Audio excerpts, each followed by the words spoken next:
for, since we really didn't have a lot of time to discuss it. But verse 17 of James chapter 4 is where we're going to be starting tonight. And if someone could go ahead and read that verse, please.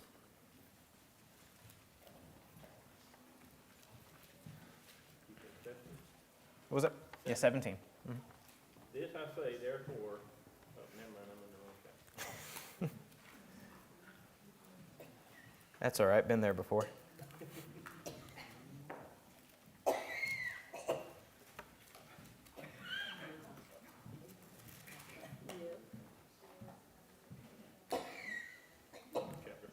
Chapter 4, verse 17. Therefore, to him who knows to do good and does not do it, to him it is sin. Okay.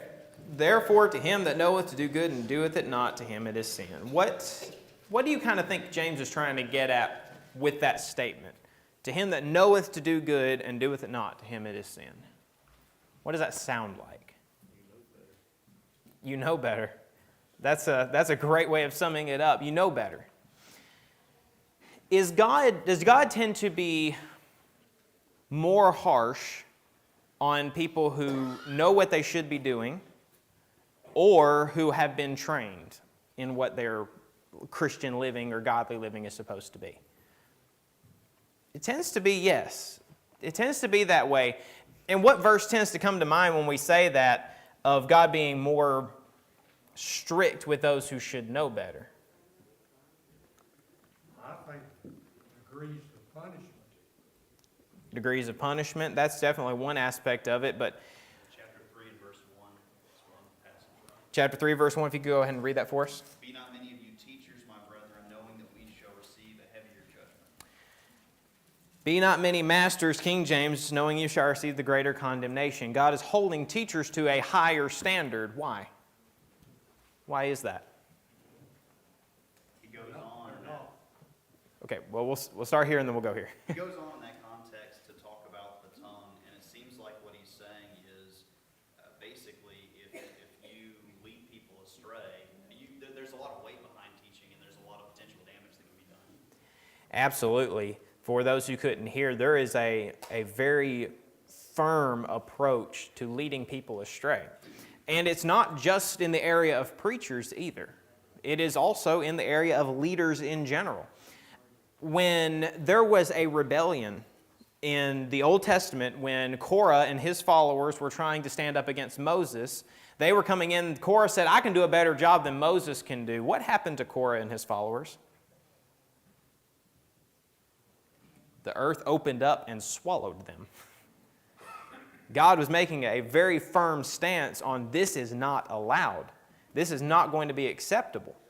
And so this is a very simple but a very profound statement that James is making. Therefore, to him that knoweth to do good and doeth it not, to him it is sin.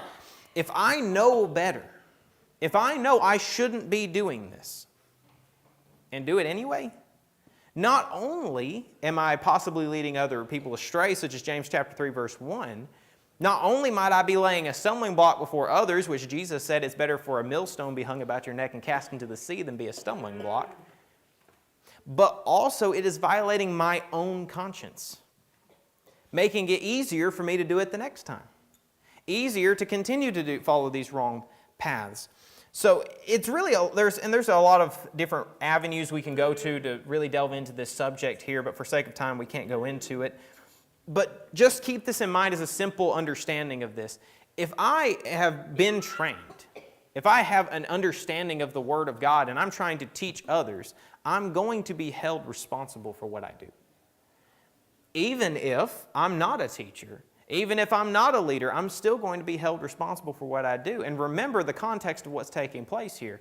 James is talking to who? People who are going through what? Persecution. People who are going through persecution. People who are in dire straits. People who are in dangerous situations. And James is trying to give them a foundation of practical living to help them stay faithful in spite of these things. And so moving on from that section, we're going to go to chapter 5. It's chapter 5, and we're going to go from verses 1 to around... Let's go to verse 3 for now. That's James chapter 5, starting in verse 1, going to verse 3. Whoever gets there first, if you would, please read that. Go to now, ye rich men, weep and howl for your miseries that shall come upon you. Your riches are corrupted, and your garments are moth-eaten. Your gold and silver is cankered, and the rust on them shall be a witness against you, and shall eat your flesh as it were fire.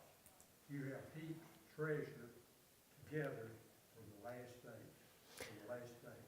Okay, so what kind of language would you think this sounds like? Is it actually happening to them right now? Are the rich people that he's talking to literally having all of these taking place to them? Or what kind of language do you think this would be considered? He's talking to wealthy Jews right now. It's changed. He's- He's speaking to wealthy Jews at this point. Well, he's talking to wealthy Jews, but what kind of language are we talking about right now? Yes, that's his audience. He's talking to wealthy Jewish Christians, actually, is who we're specifically dealing with right now. But what kind of language is this? Pretty stern. Stern language, definitely. Maybe warning. Really, the language is prophetic. This is what's coming upon you. This is what's going to happen to you. He says, go ahead and start weeping because it's coming. If I were to get up in the pulpit and let's say, for sake of argument, that I was inspired by God and I got up in the pulpit and I said, America, go ahead and start weeping because God is going to destroy you.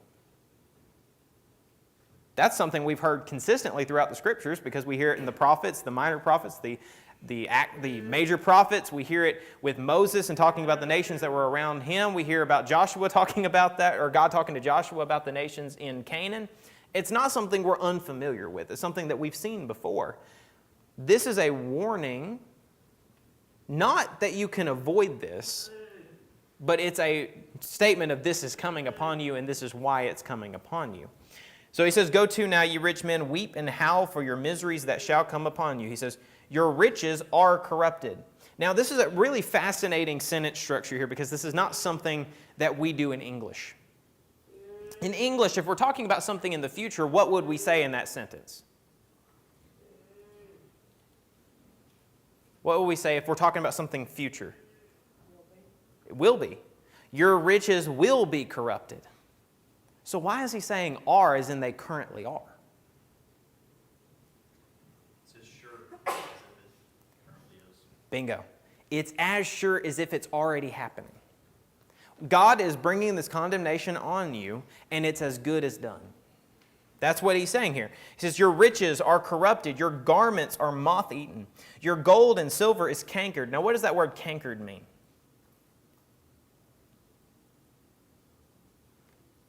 Blemished, Tarnished? pure, Yeah, basically along those lines, becoming rusty. It's degrading. It's decaying. Another way that this word is used is in the idea of cancer. When a person has cancer, a cancer is called a canker in some language. So it's a growth that is eating away at your wealth. Now, if you're a rich person, are you feeling pretty secure in your position right now? Not under these circumstances if you actually believe what's taking place. And this is very stern and very powerful language that James is bringing against these people. And so if we're reading through, we might say, well, is this about their wealth? Is it the wealth that's causing all of these things? I mean, this is, God, you're talking about your flesh being eaten as if it were fire. What on earth did you do to deserve this? Well, that's what we get down to in verse 4. Starting in verse 4 and going, let's go to verse 6 for a moment. Whoever could get there, please, verses 4 through 6. Behold, the hire of the laborers who have reaped down your fields, which is of you kept back by fraud, crieth in the cries of them which have reaped or entered into the ears of the Lord of Sabaoth. Ye have lived in pleasure on the earth and been wanton. Ye have nourished your hearts as in the day of slaughter. Ye have condemned and killed the just, and he doeth not resist you. Okay, so as we go throughout Scripture and we read this section here, what sort of rich person do you think we're talking about here? You think it's some very wealthy person who's taking care of people around him, who's being very generous to the people? He's a defrauder. I'll tell you exactly what picture goes through my head when I read this passage. I think of Ebenezer Scrooge from the Christmas Carol. When his partner Jacob Marley is in the casket, they put 2 coins on his eyes as a way of paying the ferryman. It was a common practice. He takes both of those shillings. He said, if that actually was the practice, we got Jacob Marley who can't go into the afterlife because I took those 2 coins. Money. He's defrauding people. He's taking from them. He's hoarding this money for himself. And God has consistently dealt with the problems of wealth and worldliness. Now, is wealth itself a sin? Is it sinful to be a wealthy person? No, it's not. No. So when does wealth become a sin? When you mistreat people like it's done in this statement. When you mistreat people or when other circumstance? Now, you put your wealth above God. Put your wealth above God when your wealth owns you. If your wealth owns you, or if you're defrauding or hurting other people as a result of it, that's when it becomes a sinful thing. Now, in this day and age, if we were looking at the most wealthy people, mostly who we're going to be talking about would either be people who are collaborators with the government, tax collectors, things of that nature. We have maybe traders, very wealthy businessmen at that point, or government leaders. So when James is calling these people out, he's calling out Christians in positions of prominence. This isn't just any old Joe out here in the church. No, he's dealing with people who had status. Now, this is something that's very different for us in America. Because in our society, we have the highest number of millionaires or billionaires. I can't remember which one it is. I think it's millionaires. Highest number of millionaires in the world. So wealthiness for us is fairly common. It's not something that would be shocking to see. In this day and age, though, you had very, very distinct groups that were taking place. If you were in the upper echelon, you probably knew the most important people. You had a lot of protections, a lot of things keeping you defended from any kind of lawsuits coming up against you and things of that nature. What we would think of as the 1% in our country, in our terminology. The people who are too big for the law. Now, here's another aspect to this wealth, though. There was a common belief in Jewish culture, specifically, and that's who we're talking about. Remember, we're talking about Jews, Jewish people. There was a common belief in Jewish culture that if you were wealthy, it meant you were godly. Because God doesn't give wealth to evil people. I don't know how they reconciled that in the Roman Empire. Can't figure that part out. But that's what they believed. That was a common belief that they had. So what James is doing here, what James is dealing with, is also reminiscent to what he said in chapter 2, which was what? What was the context of chapter 2?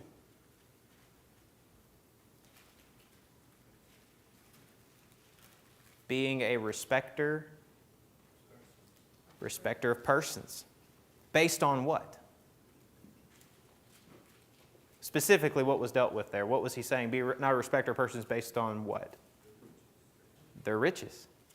He said if someone comes into your assembly with the gay clothing, which we would call today very prominent, very wealthy. This would be the guy who comes in and he's got the nice suit on. He pulls up in a Lamborghini. He comes up, he's got the nicest shoes and the gold on him and all these kind of things. If that person came in, what he was saying about this group of people was, oh, here, take the chief seat. Oh, we're going to put you in a place of prominence. He says, but if someone comes up with destitute clothing, those who are poor, you're saying sit here under the footstool. We don't want you to make the image look bad. Very similar idea that we're dealing with here. So apparently, in this group of people, that was something that had to be addressed. Something that had to be dealt with. I'm also reminded of the parable in Luke chapter 12, verses 16 through 20, where Jesus was telling of a man who said, I have too many goods for my barns, so what's he going to do? He's going to tear down his barns and build bigger ones, right? Make sure I can store everything. What was Jesus or God's response in that parable to that man? Tonight your soul will be required of you, but what was the reason for that? Why did God respond that way? What did he say before that? Thou fool, tonight your soul will be required of you, because what? Let's go to Luke chapter 12 for a moment. That's Luke chapter 12.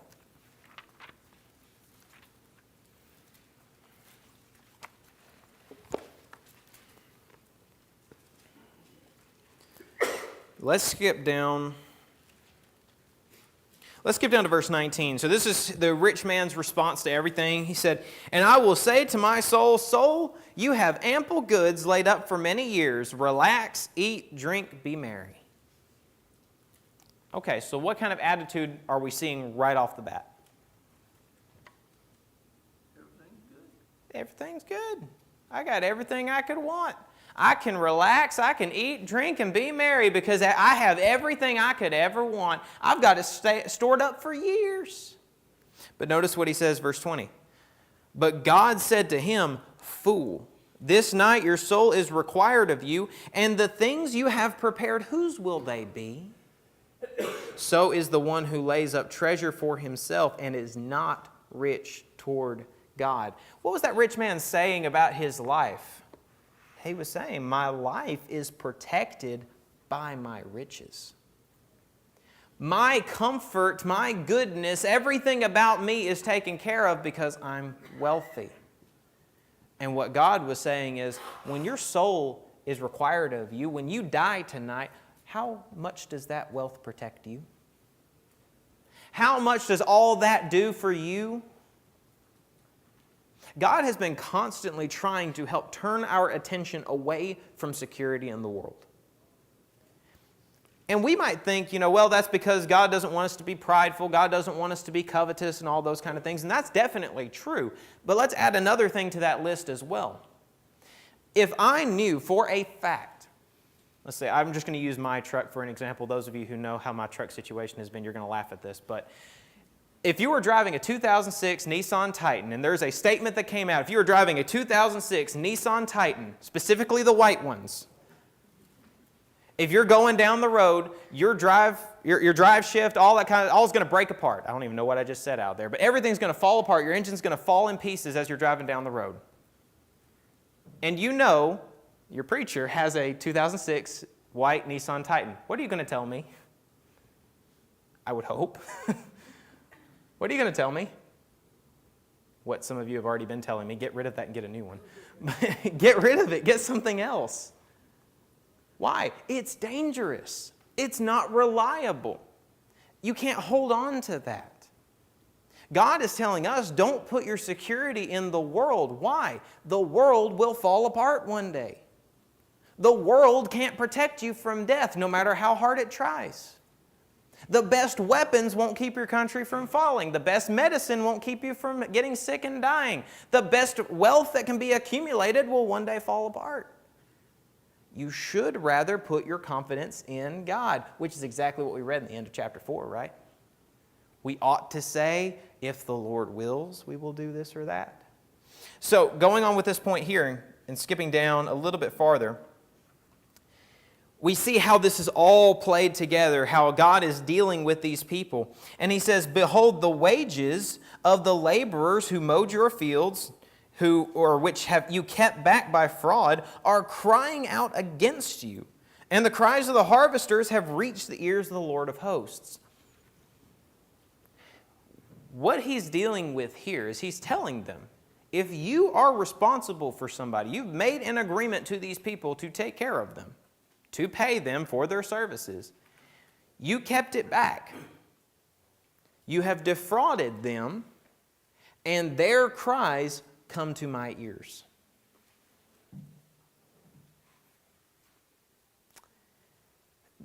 True or false? God takes how we live in the world, the professions we have, the way that we treat employees or employers, the way we treat our family, the life that we live in general, the way we treat our government. He takes all of those things and he takes them very seriously, right? He takes that very seriously. He cares if we're good citizens. He cares if we're good employers. He cares if we're good employees. So what he's dealing with here, what he's showing these people is you think your wealth is protecting you, but your accumulation, the way you've been getting it, is putting you in very serious trouble with me. Oof. That would be a terrifying thing to hear, wouldn't it? Because remember, these people are Christians.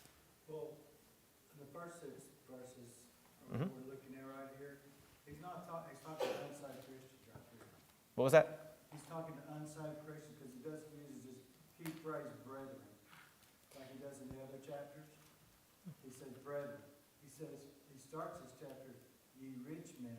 And they're mistreating these people, and he's letting them know that, you know, your mistreatment of these people is going to come under judgment of God. Mm-hmm. And they're not brethren. They're Jewish brethren, but they're not saved brethren. I would argue on that point, respectfully speaking, I would argue on that point for this reason. He's writing this as a letter that's going to be passed around to churches. He's writing this as one big block of text. It would be unusual at best to switch audiences while you wrote a letter to someone. For instance, it would be as if I wrote you a letter and I said, by the way, this part of the letter is for your next door neighbor. I respectfully disagree because of the fact that he uses brethren in other chapters. He says brethren. He starts this one out, ye rich men. I would say again, we're going to have to move on from this, but That's fine. what I would say with this to add to that, there are going to be times where he's addressed the whole group first of all. We see this in all the epistles that Paul wrote, in fact. He addresses it to an overall audience. And when we're looking at these situations in each chapter, it doesn't show that he's switching back and forth. And this is a common argument that people have. It's not something that's completely abnormal. But there are some who read the book of James and they say there's an audience switch. Personally, from what I've studied and what I've researched on the subject, I don't think that there's a switch here. I would say that what it's doing is addressing a particular group within the church. Because there would have been many wealthy people within the church. In fact, we see this in the book of Luke and the book of Acts as well when he's writing, O excellent Theophilus, or something along those lines. He's addressing him as a very powerful individual. So it was not unheard of for this to be addressed to a specific group of people. And on top of that, we would very likely be seeing people who are becoming Christians. It would have been difficult for them to change their previous practices because what they're doing here is a very normal practice for the day and age. I mean, if you were a working class individual, you didn't have OSHA going out and making sure that you had all your company, all of your stuff is up to snuff with protecting your employees, and you certainly didn't have anything like, as much as many of us might disagree or like it or anything, the ACLU or something, making sure you've got your liberties protected. There wouldn't have been anything like that. In fact, especially with Judea being a colonial state, really more than anything, it's just a conquered territory. I mean, these aren't even Romans, so Rome wouldn't even have a large protection for them as well. So what it seems like, and again, I'm not trying to, there's a possibility that it is switching roles. There's a possibility. It's his next verse, in verse 7, he says brethren next. Well, yeah, he says brothers in that as well, but it could just be the way of speaking as well. It's not guaranteed that it's switching audiences each time. That's all I'm trying to say with that. So, and You got to remember too that this is not the format that they received this letter. Translators added book, chapter, and verse. Well, not book, added chapter and verse. When he sent this letter out, it's a bit of a generalized type letter. The teaching is good for all who can receive it. So, whether you believe that it was to one demographic or it was broken up into multiple ones, it still hits where it hits. exactly. If you're a rich person and you're mistreating the people that work for you, we see this today. Yeah. There's money held back and things that aren't exchanged. My trade, people build houses for people when they hold money back and they're not honest with what things cost, and it causes hardship for all of us sometimes because there's dishonesty there. It's prevalent. Yes. Nothing's changed. No. Not before this, not after this. Abraham had flocks and herds and he was a rich person. I guarantee you there were other rich people during Abraham's time. They've done the same thing. Yeah. People are people no matter where you pick them up, set them down at. So I think the point is here is if this applies to you, it applies to you. Absolutely. And to add to that thought as well, for those who couldn't hear, regardless of who the audience is, it still hits its point. Because it says rich men. Well, rich men can be in the church, rich men can be in the world. Audience matters in many of the contexts that we're reading about in Scripture. It does. There are certain circumstances, though, such as this, where there is a specific that's listed, where it's not guaranteed that it has to go to a certain audience. So, again, in this situation, we can have this disagreement, and it can be perfectly respectable, and it's fine. It doesn't necessarily change the message of what's being said here. And so, thank you for the comments on that, and definitely allows us to have a little bit of discussion back and forth on some of this. If you guys have questions and stuff you want to bring up, feel free to do it. I mean, it's perfectly fine. It allows us to study a little bit more in depth. I'm like Larry, the demographic doesn't change in any. Exactly. It's, Exactly. I mean, if you store your riches up for yourself for retirement, God's going to turn them into something else on the day of judgment. He's fixing to get into that too. Oh yeah, yeah. If you're putting your security in your wealth, especially to the level where you're hurting someone else in order to get those riches, you're not on God's good side. You're not in a good position at all. And so continuing on with this as well, we see examples such as the rich young ruler, where Jesus dealt with people who were engaged in all their riches, and that was their whole focus. And we also see another example in Matthew chapter 6, verse 24. This is the Sermon on the Mount, where Jesus is saying you cannot serve God and mammon. Now, what's mammon? Riches, money, wealth, the world. You can't serve both. You can't have both. It's not going to go together. They're mutually exclusive. So we see this begin to take place. God says that the cries are coming up to him, which ironically is quite interesting. This was so bad, it says the people were crying out. Another example where this took place, where this phrase was used? Abel. It says that the ground, Abel's blood in the ground cried out. God noticed that. God paid attention to that. God was hearing that. This is a very serious thing that's taking place, that God is literally taking time to literally address these people. And he's saying, look, there's consequences coming for what you've done.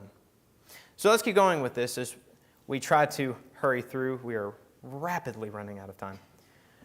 So let's go down to verse 5. He says, "Ye have lived in pleasure on the earth and been wanton. You have nourished your hearts as in the day of slaughter." To oversimplify this, literally he's saying you're fattening yourself up for the day you slaughter the hogs. That's literally what he's saying. You've lived so comfortably. You've lived this way all this time. You've thought it was never going to come. He said, but what you didn't realize, it was coming due. The things you were doing, they were going to come and come back to bite you. So let's go down to verse 7 and go through verse 9. Here he says, "Be patient, therefore, brethren, unto the coming of the Lord. Behold, the husbandman waiteth for the precious fruit of the earth, and hath long patience for it, until he receive the early and latter rain. But be ye also patient, establish your hearts, for the coming of the Lord draweth nigh. Grudge not one against another, brethren, lest ye be condemned. Behold, the judge standeth before the door." What he is getting at here, and what James is trying to address, he is talking to those who would have been on the opposite side of this as well. Not exclusively that group, but certainly part of that group. Because what's he saying? He says, "Be patient, therefore, because judgment is coming on those who have been oppressing you, those who have been hurting you. Be patient." Remember how a husbandman or a farmer or a caretaker, he waits for the coming of the crop. It's going to come. He has to struggle through the meantime, but he will eventually get the reward of this. He says, "But ye also be patient, establish your hearts." I love that phrase there because it carries with it the idea of standing firm, planting. Establish your hearts. Don't allow yourself to be driven off into every little wind over here. Remember, he talked about that in chapter 1. You stand firm. Establish your hearts. Ground yourself. One of the struggles that a lot of Christians fall into, especially younger Christians, well, especially even in our own generation, people struggle with this. Every time there's an injustice, what do you see younger people tend to do? Burn this city to the ground. We have to stop this right now. Is that always a good response? Sometimes you can say, the person you're yelling at is 96 years old. They're not going to be here much longer. Calm down. Calm down. It's okay. Yes, there's bad things that happen in the world. Yes, they need to be dealt with. But ultimately, what do we need to remember? God's in control. God's the one who's in charge. Remember, Habakkuk said the same thing. He said, God, why are you allowing this stuff to take place? God says there's coming a punishment for Israel. It's going to take place. Calm down. It's okay. So he says, be patient, establish your hearts, for the coming of the Lord draweth nigh. But then notice what takes place right after this, in connection with this thought. Grudge not one against another, brethren, lest ye be condemned. Behold, the judge standeth before the door. What did he just say? You don't even hold a grudge against those who are actively hurting you, actively trying to destroy you, actively bringing you down. Don't grudge lest you be condemned. He says, that's my job. It's my job to keep score. I know what's taking place here. I know what's taking place in all these situations. I will address it. You need to move on. You need to keep going. You don't need this to be distracting you. The longer we allow a grudge to fester, the longer we allow ourselves to be personally wronged by somebody, the harder it is for us to focus on the truth. The harder it is for us to focus on our job. Just take for a moment. We've all worked in offices or all worked in some sort of job where you have coworkers. You always love your coworkers, right? They're always so nice to you. They always ask you about your birthday and everything else, right? No, sometimes they have to sign those cards and they're sitting there like, this is okay. No, we're not always going to like people. People are going to hurt us. But is it harder to work when you're focused on that coworker? Is it harder to get your job done? Is it harder to focus? Friends, as Christians, we have a job to do. A God-given job. And if I allow myself to be focused on all the people who have wronged me, or if I allow myself to hold those grudges, you've heard the old statement about that, right? Who's the only person a grudge hurts? You. You know why? You rarely tell the person you have a grudge against them. You just sit there and say, man, if I could just tell them how I feel about them right now. I heard a guy on one occasion say this, and I thought it was the funniest response to that. He said, man, if that guy knew just how much I disliked him, he would. And the guy said, he's over there. Go tell him. He said, well, no, I don't need to. I don't want to cause a problem. He said, you already are. Go do it.